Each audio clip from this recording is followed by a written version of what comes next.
এটা সেই গড়ৰ দৰে সেই উৰিবলৈ কোৱা বাৰু যাম কোৱাচোন মই কি কৰিব লাগিব লোৱাই কষ্ট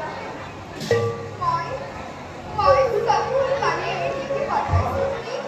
তদুপৰি কবা আৰু কবা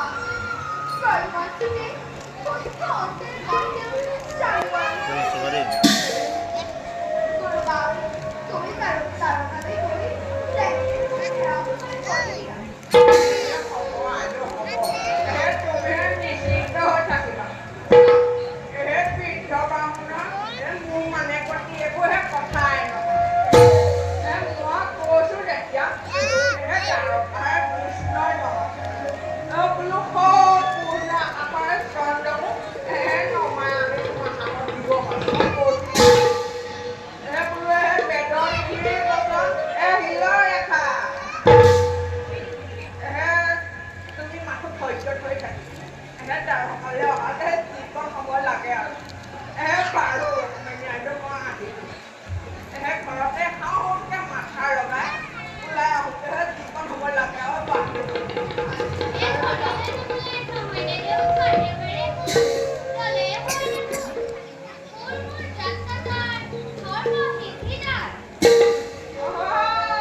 Siendo